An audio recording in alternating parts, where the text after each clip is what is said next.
수험생 여러분 안녕하십니까? 부동산학 개론의 김하선입니다.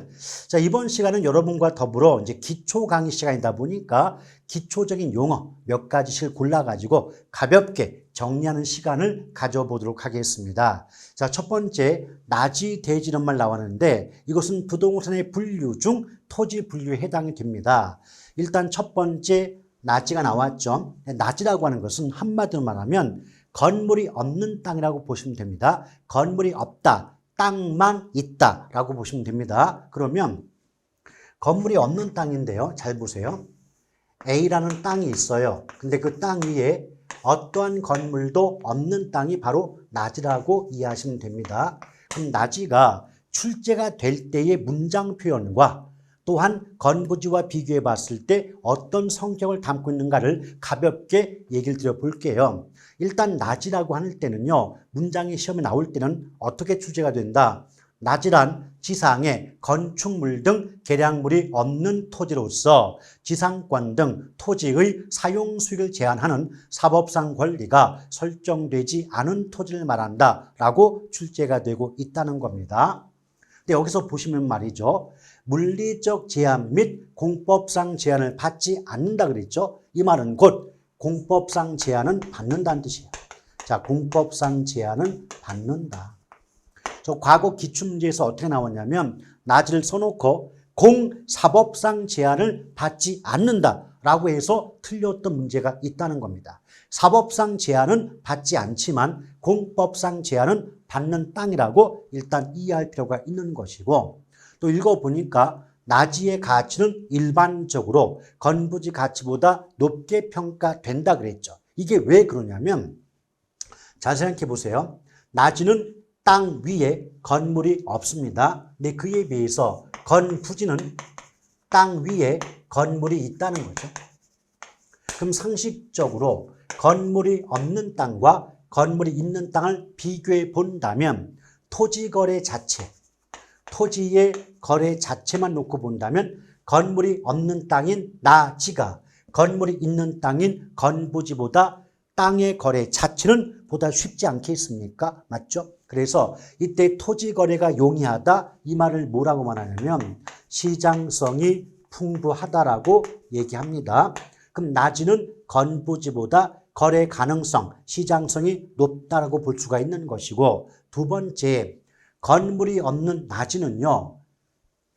주택을 짓거나 상가를 짓거나 공장을 짓거나 여러 가지 다양한 용도로 이용이 가능할 수 있겠죠. 근데 건부지의 경우 만약 이 건물이 주거용 건물이라면 이 토지도 주거 용도로 밖에는 이용될 수가 없다는 겁니다. 따라서 건물이 없는 나지는 건물이 있는 건부지에 비해서 보다 여러 가지 다양한 용도로 이용이 가능하기 때문에 용도의 다양성 측면에서도 나지가 건부지보다 우월하다는 거죠. 그래서 결론이 뭐냐면 건물이 없는 나지는 건물이 있는 건부지보다 시장성이 풍부하고 용도의 다양성 측면에서 우월하기 때문에 일반적으로는 나지의 가치가 건부지의 가치보다 높게 평가되는 겁니다. 근데 여러분 잘 보세요. 나지의 가치가 건부지의 가치보다 높게 평가된다. 이 말은 나지 입장인 거죠. 그럼 입장을 바꿔서 건부지 입장에선 일반적으로 나지 가치보다 낮게 평가되는 셈 아니겠습니까? 맞죠? 그럼 건부지 가치가 낮게 평가되는 걸 건부감가가 발생한다고 얘기합니다.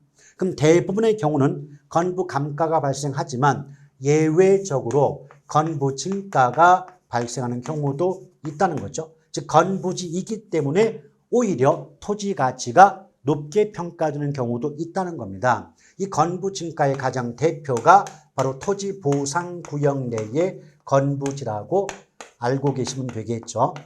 무슨 말이냐면 정부가 토지를 수용합니다. 개발 사업을 수행하기 위해서 토지를 수용합니다. 그럼 보상비를 지불해 주는 게 상식에 맞겠죠. 근데 현실적으로 땅만 있는 경우와 땅 위에 건물까지 있는 경우를 비교해 본다면 어느 쪽이 더 보상비가 많습니까? 그렇죠. 땅만 있을 때보다는 건물까지 있을 때가 보상 비용이 더 많죠. 이러면 건물이 있음으로 인하여 토지 가치가 높게 평가되는 셈이 되니까 건부 증가가 발생한다라고 얘기할 수가 있는 겁니다. 합쳐 볼게요. 대부분의 경우 일반적으로는 나지의 가치가 건부지의 가치보다 높게 평가되므로 건부 감가가 발생하는 게 일반적이겠지만 경우에 따라서 오히려 나지의 가치보다 건부지의 가치가 높게 평가되는 건부 증가가 발생하기도 한다라고 하는 것 구분해서 잘 기억해 주실 필요가 있겠습니다. 자, 두 번째가 대지죠. 근데 대지라고 할 때 한자를 잘 보세요. 이 대라는 글자 자체가 한자로 자루대거든요. 그럼 직역하면 대지는 자루 모양의 땅이라고 이해하시면 돼요. 근데 여러분 생각해봐요. 자루가 뭡니까? 어떤 물건을 담아서 먼 곳까지 이동하는데 사용하는 도구라고 보시면 되지 않겠습니까? 맞죠? 그런데 먼 곳까지 이동할 때 자루의 입구가 주둥이가 넓어버리면 내용물이 튀어나오지 않겠습니까? 맞죠? 그래서 자루의 입구가 좁아야 되기 때문에 대지는 직역하면 입구가 좁은 땅이에요. 입구가 좁은 땅이다 라고 보시면 돼요. 근데 입구가 좁다 이걸 예쁘게 포장하면 좁은 통로에 의하여 공도의 길과 연결된 면이 있는 땅을 뭐라 그런다? 대지라고 얘기할 수가 있습니다. 그럼 예를 들면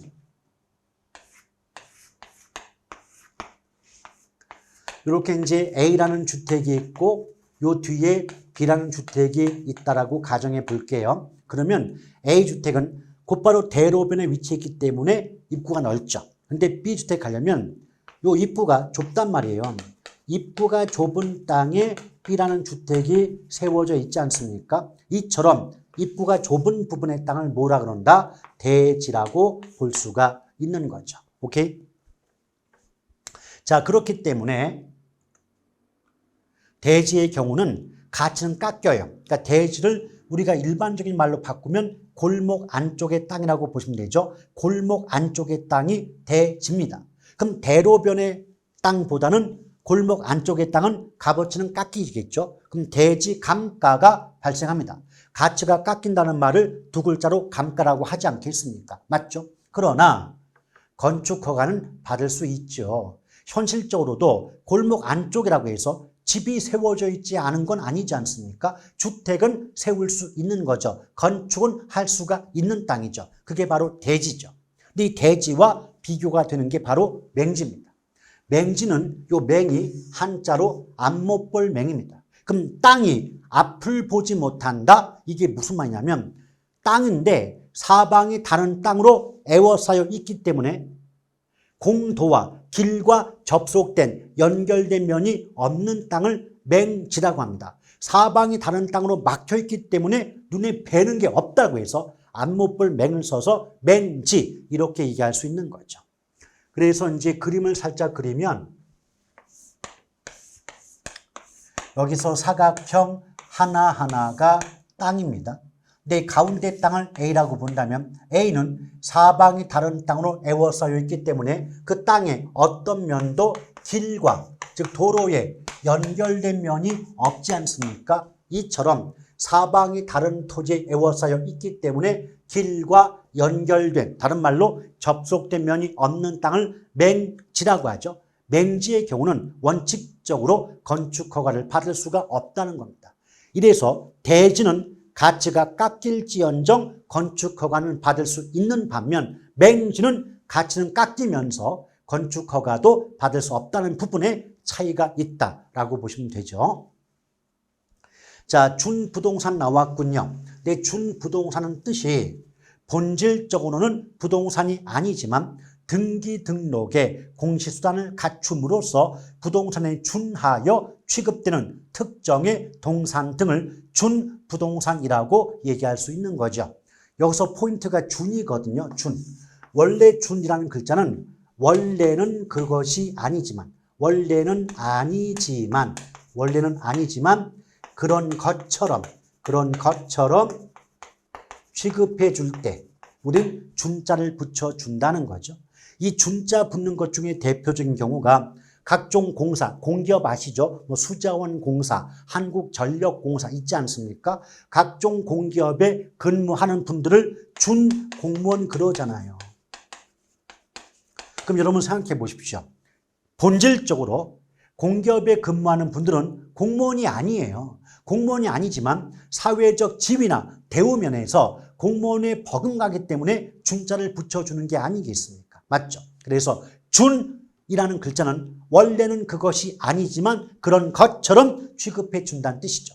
따라서 준부동산도 준자 붙었으니까 원래는 부동산이 아니지만 등기 등록의 공시수단을 갖추고 있다는 이유로 부동산처럼 취급해 주는 경우가 준부동산이라고 보시면 되는 거죠. 물론 종류는 외우시면 돼요. 자동차, 건설기계, 선박, 항공기, 공장재단, 광업재단, 어업권 등이 준부동산의 종류에 포함이 됩니다. 자, 준부동산까지 보셨고요. 그 다음에 자, 부증성 나왔죠? 부증성. 근데 부증성은 한자로 아니 불자 증갈증이죠. 토지의 자연적 특성 중 토지는 인공물이 아니다. 자연물이다. 즉 인간이 만들어내는 물건이 아니다. 그래서 인간이 생산해낼 수가 없다는 특성을 부증성이라고 얘기합니다. 그럼 부증성 때문에 땅은 생산이 안 되다 보니까 토지의 물리적 공급량은 변화가 없다는 거죠. 이럴 때 양의 변화가 없는 경우를 가격 탄력성 입장에서 완전 비탄력적이라고 말하고요. 완전 비탄력적일 때, 즉 양의 변화가 없을 때는 곡선의 형태가 수직선의 모습을 보이게 된다는 겁니다. 그래서 이 내용을 예쁘게 포장하면 토지의 자연적 특성 중 부증성은 토지는 자연물이므로 생산 공급이 되지 않기 때문에 토지의 물리적 공급은 불가능하므로 물리적 공급 곡선은 수직선이며 완전 비탄력적이다. 이런 식의 말이 나오게 되는 거죠. 또한 더불어 생산이 되지 않으니까 가면 갈수록 땅은 부족할 수밖에 없죠. 그럼 땅이 부족하다면 부족한 물건의 가격은 오를 수밖에 없는 것이고 그래서 지가고의 문제가 발생합니다. 또 지가고의 문제가 발생한다면 단기간에 땅을 되팔아서 양도 차익을 얻고자 하는 투기의 문제가 발생하게 된다는 거죠.